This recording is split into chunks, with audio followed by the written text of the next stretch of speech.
آج کل اپنے یوٹیوب چینل کے علاوہ کہیں بولنے کا موقع ہی نہیں ملتا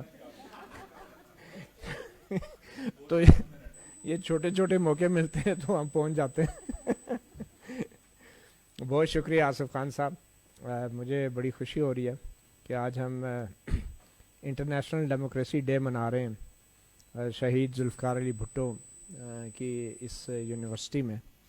اور فرحت اللہ بابر صاحب اور خاص کر محترمہ نفیسہ شاہ صاحبہ کی موجودگی میں. اور میں ویسے یہاں بیٹھا سوچ رہا تھا کیونکہ مجھے بھی کچھ عرصہ یہاں پہ پڑھانے کا موقع ملا، تو آئی واز جسٹ تھنکنگ کہ اگر آج بھٹو زندہ ہوتے تو شاید کچھ نہ کچھ ایسے کرتے کہ اور کہیں نہیں تو اس یونیورسٹی میں ضرور اسٹوڈنٹ یونینز جو ہیں وہ فعال ہوتی اور سرگرم ہوتی. اب مجھے نہیں معلوم کہ پریکٹیکلی ہمارے جو پولیٹیکل پارٹیز ہیں جن کی ماضی میں جمہوریت کے لیے بہت قربانیاں ہیں، بہت بڑی بڑی، کیونکہ کچھ پارٹیز تو بالکل ابھی نئی بنی ہیں. محسن داوڑ صاحب مبارک ہو آپ کو نئی سیاسی جماعت، اینڈ آئی ایم شیور کہ اگلے 22 سال کے اندر آپ بھی اس جدوجہد کے قابل ہو جائیں گے کہ آپ بھی وزیر اعظم ایک دن بن جائیں گے. مگر میں یہ سوچ رہا تھا کہ آج کل جو سیاسی جماعتوں کا جو کنڈکٹ ہے یا جو ان کا رول ہے وہ کیا واقعی ایک صحیح جمہوری معاشرے یا ایک ایسی سیاسی وراثت کے حقداروں کا ہے جو وراثت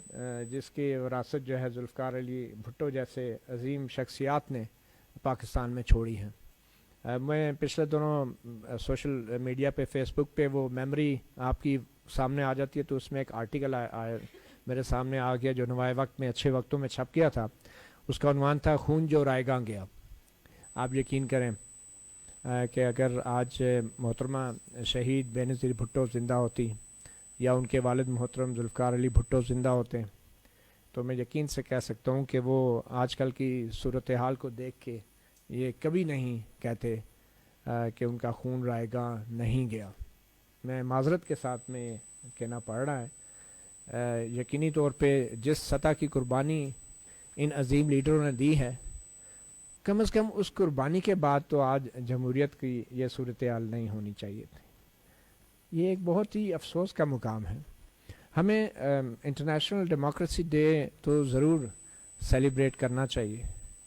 مگر کیا یہ اچھا ہو کہ ہم نیشنل ڈیموکریسی ڈے یہاں پہ سیلیبریٹ کر رہے ہوں؟ ہم نہیں کر سکتے، یہ ہماری بدقسمتی ہے. اس میں ہم کس کو مورد الزام ٹھہرائیں؟ کیا ہم ان سیاسی جماعتوں کو ٹھہرائیں جن کی کمپرومائز جو ہے وہ 1988 سے شروع ہوتی ہے، یا ان سیاستدانوں کو ٹھہرائیں جن کی کمپرومائز 8ویں ترمیم کی شکل میں 1985 سے شروع ہوتی ہے؟ کس کو ہم الزام دیں؟ اور صرف الزام دینے سے کیا اس سے ہمیں ملے گا؟ آج تک تو ہماری سیاسی جماعتیں اس نتیجے پر بھی نہیں پہنچ سکی کہ ایک غیر جمہوری اور آمرانہ حکومت کو کس طریقے سے ہٹانا ہے. اب پی ڈی ایم کو اگر آپ دیکھیں اور اپوزیشن جماعتوں کی صورتحال کو دیکھیں تو مجھے افسوس سے کہنا پڑتا ہے کہ یہ انٹرنیشنل ڈیموکریسی ڈے منانے سے تو عمران خان کی حکومت نہیں جائے گی، یا جمہوریت کے دن کسی پریس ریلیز کے ذریعے ایک پیغام جاری کر دینے سے تو پاکستان میں تبدیلی نہیں آئے گی. اور سیاسی قیادت ہی وہ قیادت ہے کہ جس نے اس ملک میں تبدیلی لانی ہے. یہ بات کوئی مطیع اللہ کے ساتھ ہونے والے تشدد یا واقعے کی نہیں ہے، یہ بات کوئی صحافیوں کے خلاف کالے قانون کی نہیں ہے. جس ملک میں سیاسی قیادت اپنے جمہوری مقاصد کو حاصل کرنے میں ناکام ہو، وہاں پہ یہ باتیں بے معنی ہو جاتی ہیں کہ کس شہری کو کب لاپتہ کیا گیا یا کس صحافی کو کب اٹھایا گیا اور کون سا قانون حکومت میڈیا پہ پابندیاں لانے کے لیے لا رہی ہے. یہ جو بھی قانون آ رہا ہے، اس قانون کے آنے سے پہلے میڈیا کون سا آزاد ہے؟ کیا یہ بات درست نہیں ہے کہ ہمارے ٹیلی ویژن اور ہمارے اخبارات اس نام نہاد کالے قانون سے پہلے ہی اتنے کنٹرول میں ہیں کہ اس قانون کے آنے سے شاید ان کو مزید کچھ زیادہ فرق نہیں پڑ سکے گا؟ اور یہ صرف اور صرف اس ڈیجیٹل میڈیا کو کنٹرول کرنے کی ایک سوچ ہے اور سازش ہے کہ جس میں بعد میں اخبارات اور ٹی وی چینلز بھی حکومت کا حصہ بن جائیں گے. کیونکہ اگر ان کو صرف اتنا بتا دیا جائے کہ بس آپ پیمرا ہی آپ کے لیے کافی ہے اور باقی پی آئی ڈی اخبارات کو ویسے ہی سنبھالے ہوئے ہیں، تو وہ تو کہیں گے ٹھیک ہے جی ہمیں بخشو، آپ ڈیجیٹل میڈیا کے ساتھ جو مرضی کرو۔ اور ویسے بھی جو انڈیویجول یوٹیوب چینلز ہیں ہم جیسے لوگوں کے، وہ ان کو تو اب مجھے حیرت ہوتی ہے کہ میڈیا کے بڑے بڑے مالکان ان کو کمپیٹیٹرز کی نظر سے دیکھتے ہیں۔ اور اب مین اسٹریم میڈیا جو ہے ایک پیراڈائم شفٹ آ رہی ہے ہمارے لوگوں کی سوچ میں بھی اور ان کی میڈیا ہیبٹس میں بھی، کہ جس کو ہم ٹی وی لاؤنج کہتے تھے، آج وہ گھروں میں نہ تو ٹی وی رہا ہے نہ وہ لاؤنج رہا ہے۔ آج کل ٹی وی لاؤنج کا کانسیپٹ ختم ہو چکا ہے، اور آپ یقین کریں کہ اب جس کو ہم ڈیجیٹل میڈیا یا سوشل میڈیا کہتے ہیں وہ اب تیزی سے مین اسٹریم میڈیا کی طرف جا رہے ہیں۔ تو اس وقت جو اسپیسیفک تھیم ہمارا یہ ہونا چاہیے کہ یہ جو نیا ڈیجیٹل ایج آ رہی ہے اس کے اندر ڈیموکریسیز کو کیا چیلنجز ہیں، اور کیا یہ ڈیموکریسی جو ہے کسی ملک کی ایک باؤنڈریز کے اندر کا کوئی فنامنا ہے جس کے لیے ہم نے اسٹرگل کرنی ہے، یا ایک now it has become a globalise phenomenon جس کا ہم نے حصہ بننا ہے۔ حکومت جو بھی ہو آپ کے ملک میں، حکومت چاہے وہ عمران خان جیسے ایک ڈمی وزیر اعظم کی ہے، یا مشرف جیسے ایک فوجی آمر کی ہے، یا نواز شریف جیسے کسی کمزور وزیر اعظم کی ہے، یا اس سے پہلے سمجھوتا کرنے والے زرداری صاحب کے دور کی بات اگر کریں، اس سے کوئی فرق نہیں پڑتا۔ اب مسئلہ یہ ہے کہ ڈیجیٹل ایج کے اندر عام شہریوں نے، ان کو ایک انٹرنیشنل آڈینس مل چکا ہے اپنی آواز پوری دنیا میں پہنچانے کا، اور جو حکومتیں ہیں ان کو اس آواز کے اوپر اپنا کوئی نہ کوئی رد عمل فوری طور پہ دینا ہے، نہیں دیں گے تو ان کی کریڈیبلٹی بھی جائے گی، ان کا کنٹرول بھی ختم ہو جائے گا۔ Now democracy is a transnational thing, اور ہمیں اس انٹرنیشنل لیول کے اوپر اپنے آپ کو موبلائز اور آرگنائز کرنا ہے کہ جس کی مدد سے ہم اپنے ملکوں میں رہ کے اپنے حقوق کی لڑائی لڑ سکیں۔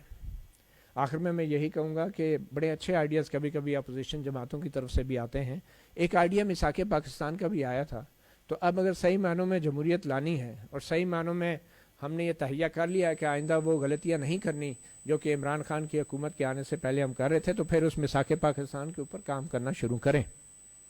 اور یہ میثاق پاکستان جیسے جو دستاویزات ہیں، آئیڈیاز یقینی طور پہ سیاسی جماعتوں کی طرف سے آتے ہیں، مگر یہ کام شہید ذوالفقار علی بھٹو یونیورسٹیوں جیسے تعلیمی اداروں کا ہے کہ وہ ان دستاویزات کے حوالے سے تحقیق کریں، وہ ریسرچ کریں۔ آپ کے ہاں جو پی ایچ ڈیز ہوتی ہیں، جو ایم فلز ہوتے ہیں، جو ماسٹرز کے پروجیکٹس ہوتے ہیں، ان اسٹوڈنٹس کو وہ پروجیکٹس اور وہ ٹاپکس دیں کہ جن کے اوپر وہ تحقیق کر کے اپنی انپٹ دیں پولیٹیکل پارٹیز کو بھی اور سیاسی جماعتوں کو اور سول سوسائٹی کو بھی، کہ وہ پالیسی سازی کا ایک بنیاد بنے آپ جیسے جو تعلیمی ادارے ہیں۔ مگر ہمارے ہاں بدقسمتی سے قائد اعظم کے اوپر پی ایچ ڈی کرنے پہ ویسے ہی پابندی ہے، قانونی طور پہ آپ کو اجازت نہیں ہے، ایچ ای سی آپ کو بین کیا، اس نے کہا قائد اعظم پہ آپ پی ایچ ڈی نہیں کر سکتے۔ آپ پاکستان کی تاریخ پہ یہ بات میں پہلے بھی میں دہرا رہا ہوں، شاید یہ بات پہلے اسی جگہ روسٹرم پہ کھڑے ہو کے میں کر چکا ہوں کہ جن ملک کی یونیورسٹیوں کا یہ حال ہو کہ وہاں پہ اپنی تاریخ کے حوالے سے آپ جو ہے تحقیق نہیں کر سکتے، کوئی ایوب خان کے مارشل لا پہ پی ایچ ڈی نہیں کر سکتا، ذوالفقار علی بھٹو کی پھانسی پہ پی ایچ ڈی نہیں کر سکتا، ضیاء الحق کی ڈکٹیٹوریل رجیم پہ پی ایچ ڈی نہیں کر سکتا، سکوت ڈھاکہ پہ پی ایچ ڈی نہیں کر سکتا، اس ملک میں ہم ادھر بیٹھ کے انٹرنیشنل ڈیموکریسی ڈے کس منہ سے مناتے ہیں؟ کون سی ڈیموکریسی کی ہم بات کرتے ہیں؟ اور ڈیموکریسی کچھ بھی نہیں ہے ظفر اللہ صاحب، معذرت کے ساتھ آپ ٹھیک کہتے ہیں، یہ کوئی مغرب کی کانسیپٹ کی بات نہیں ہے، یہ ایک انسانی جبلت ہے جس کو مغرب نے ڈیموکریسی کا نام دیا ہے اور اردو میں اس کو جمہوریت کا نام دیا گیا ہے، ہم اس کو ڈسمس تو کر دیتے ہیں۔ تو آخر میں یہی کہوں گا کہ یہ ایک جبلی اور یہ فطری ایک انسان کی ضرورت ہے کہ وہ بولنے کی اس کو آزادی ہو، وہ بولنا چاہتا ہے، وہ اپنی تکلیف کا اظہار کرنا چاہتا ہے، چاہے وہ چیخیں مار کے کرے، چلا کے کرے، یا الفاظ میں بیان کرے، یا منطق کے ساتھ کرے، غیر منطقی انداز میں کرے، سچ بول کے کرے یا ایون جھوٹ بول کے کرے، صحیح رائے دے کے کرے یا جھوٹی رائے یا غلط رائے دے کر کرے، اس سب کی آزادی ہوگی تو معاشرے کو پتہ چلے گا جھوٹا کون ہے، سچا کون ہے، صحیح کون ہے اور غلط کون ہے۔ پہلے اس آزادی کو انشور کرے۔ جمہوریت کی بات کی ہے تو اس سے ثابت یہ ہوا کہ سب سے بڑا جو نظام ہے، اگر اس ملک کو بچانا ہے تو بولنے کی آزادی کو انشور کیا جائے۔ جب آپ بولنے کی آزادی کو انشور کریں گے تو مجھے یقین ہے کہ سیاستدان بھی مجبور ہوں گے پبلک اوپینین کے آگے اپنا فرض اور اپنے کام کرنے پہ، اور جو آمرانہ قوتیں ہیں وہ بھی مجبور ہوں گی اپنے آپ کو سنبھال کر چلنے پہ، اور ان کو یہ ہمت نہیں پڑے گی، ان کو یہ موقع نہیں ملے گا کہ عوام کی رائے کے خلاف جو ہے وہ کوئی ایسا اقدام کر سکے۔ بہت سے ایسے کام پینڈنگ پڑے ہیں. مجھے یقین ہے جو آنے والی سیاسی حکومت ہے وہ نہ تو 88 کی ڈیل کے تحت آئے گی، نہ ہی وہ 90 کے چوری شدہ الیکشن کے نتیجے میں آئے گی. آئندہ جو بھی حکومت آئے گی وہ صحیح معنوں میں ایک آزادانہ انتخابات کے نتیجے میں آئے گی، اور اس حکومت کے ہوتے ہوئے اور اس کے بعد کوئی بھی اسٹیبلشمنٹ کے ساتھ پارٹی ڈیل نہیں کرے گی. اب دیکھتے ہیں کیا ہوتا ہے، کیا ہم تاریخ دہرائیں گے یا تاریخ سے کچھ سبق حاصل کریں گے. بہت شکریہ.